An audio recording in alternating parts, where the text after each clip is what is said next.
with a breaking news alert. And we're following breaking news just into the Local 4 newsroom. Dozens of immigrants detained by ICE agents on Sunday have been ordered by a judge to leave the country. Some families across the city are wondering if they will ever see their loved ones again.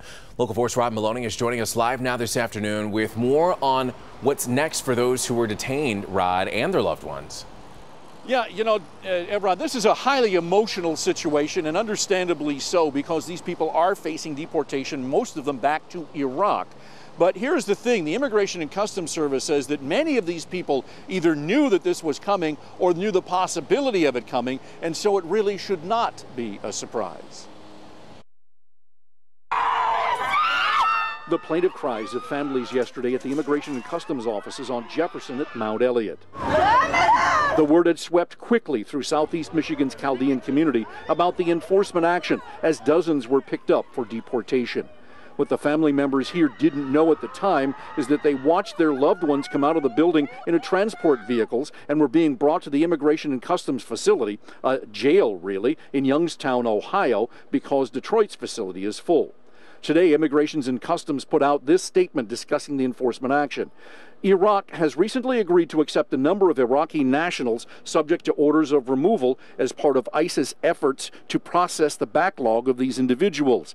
The agency recently arrested a number of Iraqi nationals, all of whom had criminal convictions for crimes including homicide, rape, aggravated assault, kidnapping, burglary, drug trafficking, robbery, sex assault, weapons violations, and other offenses. But this is catching the attention of those in Washington, D.C. And today we heard from Michigan Senators Debbie Stabenow and Gary Peters. I think you have to look on a case-by-case basis. I mean, some of the enforcement actions that are going forward are involving folks who may have some sort of past criminal record, and certainly that is a concern if that's indeed what we're looking at as far as individuals who may have broken some sort of law.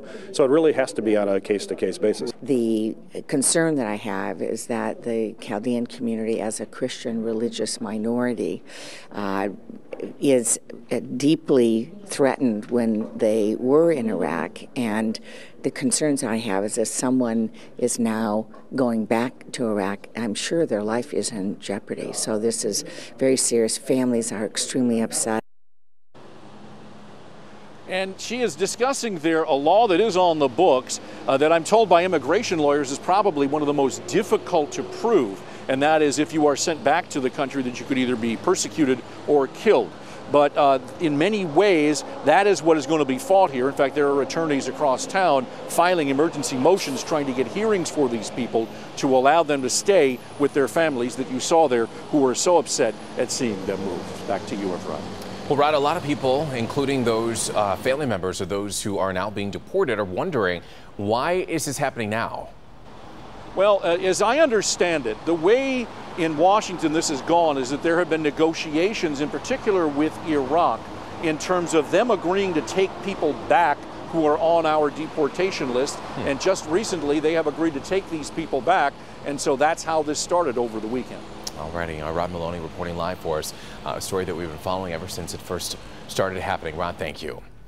Well, turning to the forecast now, we've got meteorologist Brandon Bruce standing by, and you saw the sun beating down on Rod Maloney there. You're going to need some sunscreen today because you don't want to get burnt. And Rod has it right that the light, loose-fitting clothes, so whiter clothes, do a better job at sort of repelling the intense heat. So avoid the dark clothing if you can. Temperatures already middle, upper 80s all over the place. 87 at Metro, 87 Lapeer, 86 in Flint, Howell, 85 in Ann Arbor. It's 81 in Harrow, Ontario. The wind's coming over the lake, but you factor in the humidity and it feels like 83 in southern Ontario.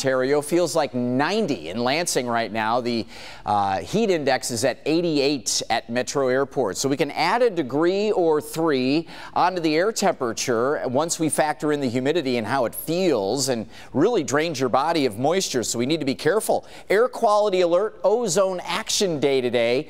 That means it's tough breathing. That sun heating up the pollution here at the surface creates that dangerous ozone chemical, and we've got it. We've got temperatures heading into the low 90s, about 92.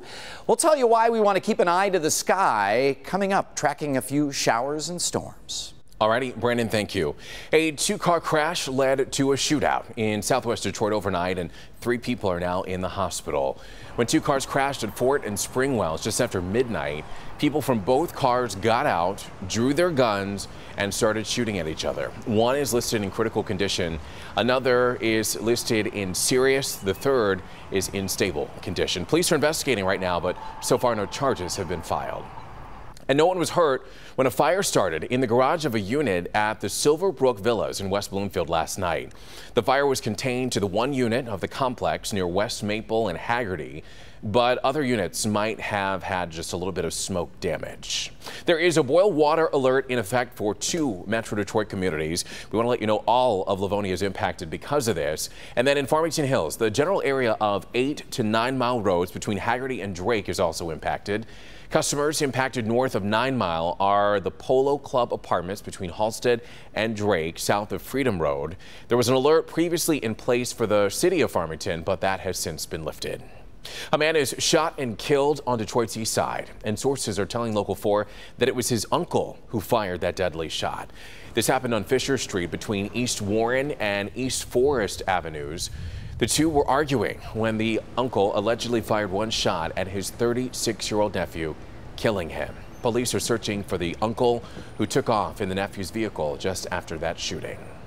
A Sterling Heights woman being treated after leading police on a wild chase through Hamtramck and Detroit. 28-year-old Valerie Matthews was charged with third-degree fleeing and eluding after leading police on this chase back on April 4th. You saw it play out right here on Local 4.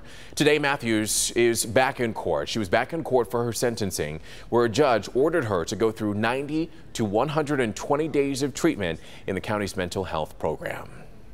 Work is starting today to reconstruct a portion of Orchard Lake Road between 14 Mile and 15 Mile roads. That would be Maple Road in West Bloomfield Township. That project will result in a 4-lane boulevard configuration with a median.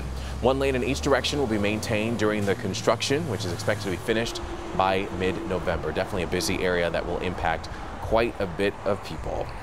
Downtown Detroit's newest plaza opens today. The Spirit of Detroit Plaza at the foot of Woodward Avenue at Jefferson will remain in place for pedestrians for 90 days, offering food trucks and entertainment. The plaza will be evaluated after 90 days to determine its future, but it'll be pretty cool. General Electric Company announced today that Jeff Immelt will be retiring as Chief Executive Officer. He has led GE since 2001 and has overseen changes that reduce the company's role in finance and refocus GE on manufacturing.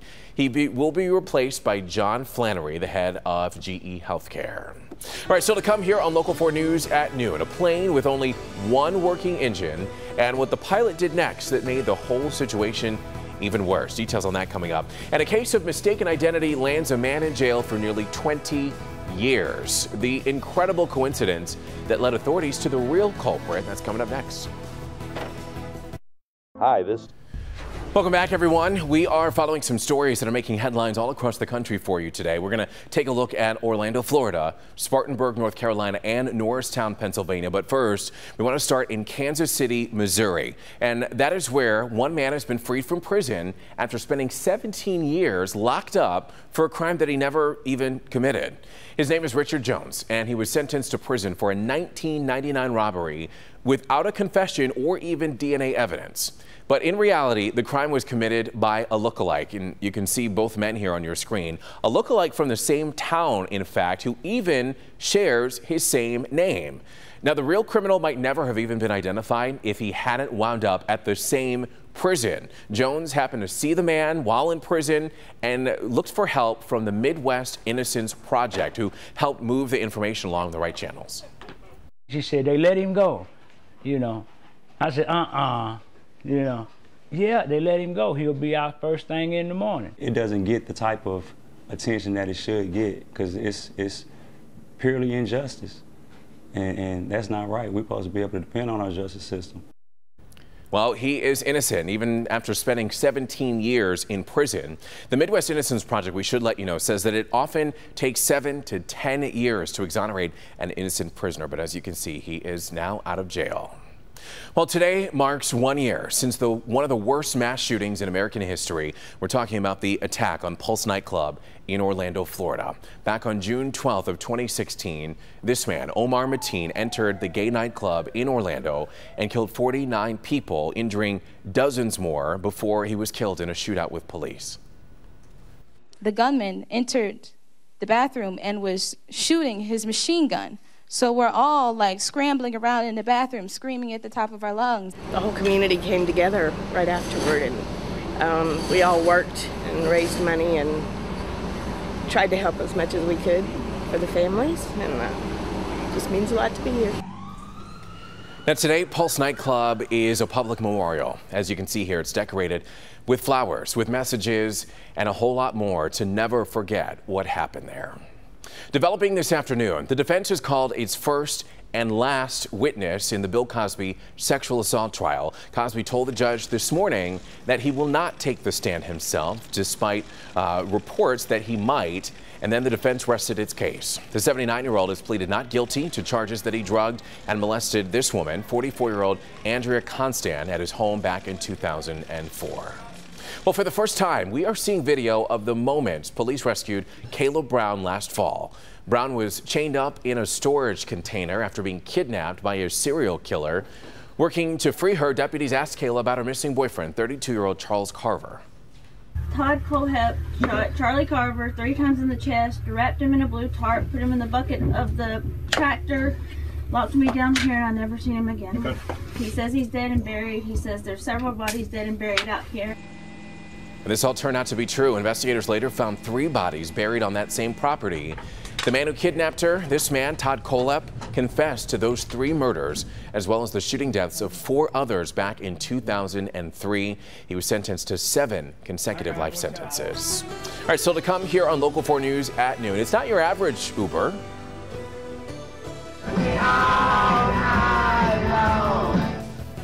Okay, is this a concert? What's going on here? We'll tell you why all of the passengers in this one car are singing. That's coming up next. All right, I'm in, you know that. We're looking at some heat that is causing some problems and is going to stick around all week. It brings storm chances just about every day, including into the Father's Day weekend. We've got you covered right here next. All right, welcome back, everybody. Whether it be a taxi, Lyft, or an Uber ride, most have one goal, just to get from point A to point B. But an Uber driver in Little Rock, Arkansas is using his car for more than just transportation. Say my name, say my name. You acting kind of shady. Feel so close to you right now.